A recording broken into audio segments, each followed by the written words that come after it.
जब प्रातः काल हुआ, भाई सभी लोग एकत्रित होने लगे धनुष युद्ध के लिए। जब सब लोग एकत्रित हो गए, सारी सभा लग गई, सब गांव वाले इकट्ठे हो गए, दूर दूर के राजागण जो आए थे वो सब लोग सभा मध्य में बैठ गए। बंदी जनों के द्वारा बुलाया गया।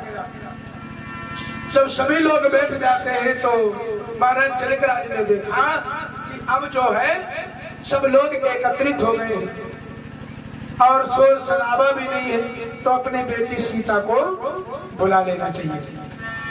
उसी समय सीता को बुलाने के लिए जनकराज ने आदेश दिया। सखी सीता मैया को ले आई। उसी समय गोस्वामी तुलसीदास ने लिखा, रंग भूमि जब श्याम बुधारी, देख सकल मोहे नर नारी। रंग भूमि में जब सीता आई तो देख के सभी लोग मोहित हो गए। गोस्वामी तुलसीदास ने लिखा। और एक जगह पर गोस्वामी तुलसीदास ये लिखते हैं कि स्त्री कभी स्त्री को देख करके मोहित नहीं होती। क्यों? मोहे नारी नारी के रूपा,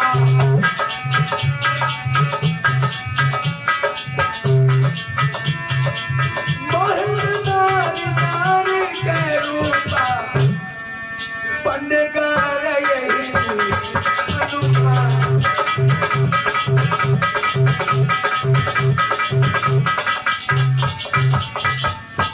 मोहेन नारी नारी के रूपा, पन नगारी रीति अनुपा। स्त्री कभी स्त्री को देख करके मोहित नहीं होती। फिर भाई गोस्वामी तुलसीदास ने क्यों लिख दिया, रंग भूमि जब श्य पगधारी, देख सकल मोहे नर नारी।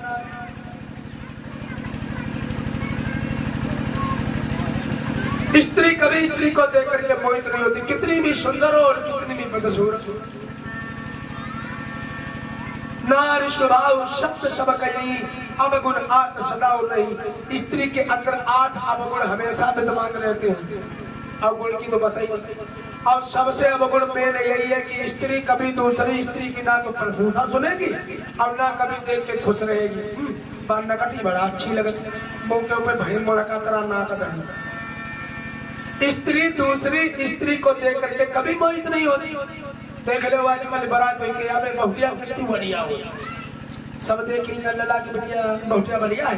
बोले हाँ सही है, फलाने की बहुटिया तो बहुत अच्छी मिली, लेकिन जहाँ है थोड़ी छोटी पड़ गई। देखो बड़ी होती तो अच्छी है। दूसरी पहुंची जानकटी ऐसे ही करते रहा, बहुटिया में का कमी, बहुटिया बहुत बढ़िया है। बोले हाँ बहुटिया बढ़िया थी, चाहे लड़का तो थोड़ी मोटी बराबर खोलते थोड़े पतले तो और अच्छे रहा। तीसरी पोती बोले इतनी बढ़िया बहु का कमी, लल्ला कमी जो है कि बहुते थोड़े मोटे ओठ जो है थोड़े मोटे पतले होती तो बहुत बढ़िया लगती। श्रृंगार करती लाल लाल पुतती तो अच्छी लगती, पर भैंसा की थी बड़े बड़े मोटे रखते। तो स्त्री कभी स्त्री को देख करके मोहित नहीं होती। लेकिन गोस्वामी तुलसीदास ने क्यों लिखा कि रंग भूमि जब पगधारी, देख सकल मोहे नर नारी। इस चौपाई का भावार्थ यही है कि रंग भूमि जब सिय माने सीता, और पगधारी शब्द जो है वो राम के लिए संबोधित किया गया है। राम का नाम पगधारी कब पड़ा? राम का नाम पगधारी पड़ा कि जब से नारी अहिल्या तारी,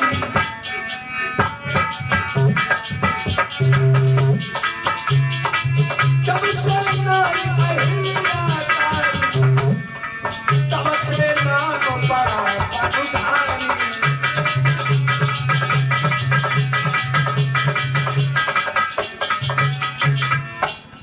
जब से नारी अहिल्या तारी, तब से नाम पड़ा पगधारी। जब मर्यादा पुरुषोत्तम श्री राम ने अहिल्या का उद्धार किया, तभी से प्रभु श्री राम को पगधारी नाम से संबोधित कर दिया गोस्वामी तुलसीदास ने। इसीलिए सीता और राम जब दोनों आए सभा में, तो सीता को देख करके जितने राजागण बैठे थे पुरुष मोहित हो गए, और प्रभु श्री राम को देख करके जितनी वहां की महिलाएं थी वो सम्मोहित हो गई। इसलिए दोनों लोग प्रसन्न हो गए। देख सकल मोहे नर नारी, राम सीता दोनों आ गए। अब जब दोनों आ जाते हैं तो जनक राज ने देखा, बंदी जनों को इशारा किया, भैया बताओ सीता जी खड़ी हुई है, बंदी जन कहने लगे भैया देखो सामने सीता खड़ी है, इनके हाथ में बड़ी सुंदर जयमाला है। अब बात ये है कि ये जयमाला उसी के गले में पड़ेगी, इधर गले में जयमाला देख लो और सामने रखा हुआ है धनुष। तो ये महादेव का जो ये धनुष उठाकर के तोड़ेगा, बेटी सीता का उसी के साथ विवाह होगा। इसलिए जो बड़े बड़े दूर दूर से राजागण आए हुए हैं ना, ऐसा करो वीरों, अपने अपने बल को दिखाओ और इस धनुष को तोड़ो और बेटी सीता के साथ में विवाह करके चले जाओ। शर्त यही है महाराज जनक की कि राजा की अब सौगंध शपथ इस धनुआ पर पूर्ण होगी।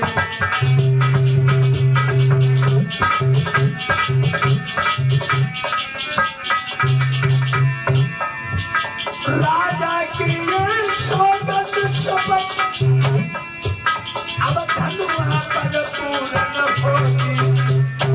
जो पीर इसको तोड़ेगा सीता उसको बताओगी।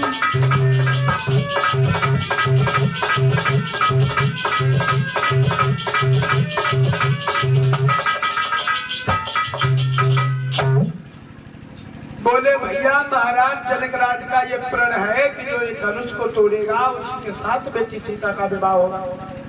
अब चलो अपने अपने हौसले दिखाओ और ये धनुष तोड़ के दिखाओ। जो धनुष तोड़ देगा उसी के साथ में विवाह होगा।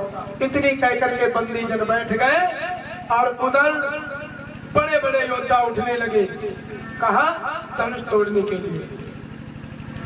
और इधर से जो एक व्यक्ति जाता है तो जोशीले बाजे बजने लगते हैं, रोष भरे ऐसे कि कोई भी व्यक्ति जाए और धनुष को तुरंत तोड़ ले।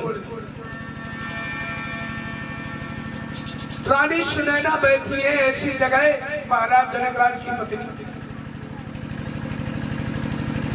कि जो कोई भी व्यक्ति धनुष तोड़ने के लिए जाता है तो रानी की निगाह पहले पहुंच जाती है।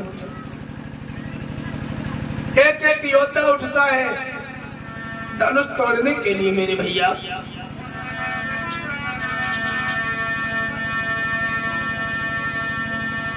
लेकिन जब धनुष के पास जाता है तो धनुष को तोड़ने की तो बहुत दूर की बात, उसे हाथ भी नहीं लगा पाता।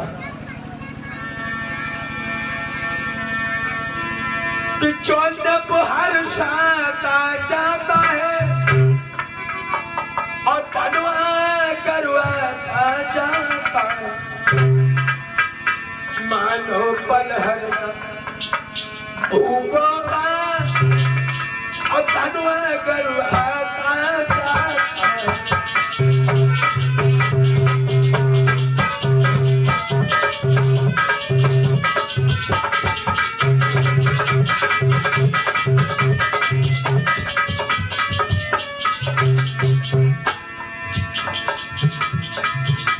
दुष्टों की बातों में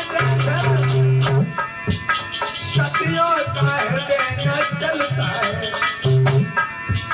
वैसे ही जाओ से शंकर का धनुष उठता है।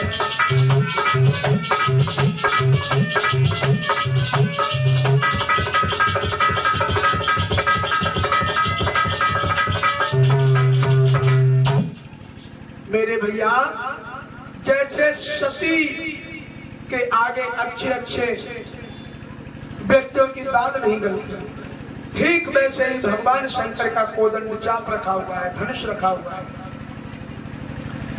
इधर से राजा जाते हैं बड़े हंसते हुए, अरे अभी हम जाएंगे ऐसे उठा करके तोड़ देंगे। लेकिन धनुष के पास जब पहुंचते हैं तब तोड़ नहीं पाते। क्यों नहीं तोड़ पाते महाराज? प्रमाण यह मिला है कि जो वो शंकर का कोदंड चाप धनुष रखा हुआ है उसमें 3 बातें लिखी हुई है। क्या? प्रथम बात लिखी हुई है कि राज में छुड़ा, पिता मरण और त्रिया हरण, ब्रह्म रेखा का ज्ञान सिर्फ दशानन को था। और यही तीनों बातें मर्यादा पुरुषोत्तम श्याम के मस्तक पर लिखी थी। जिसके भाग्य में जो लिखा होता है ना उसे वो मिलता ही है।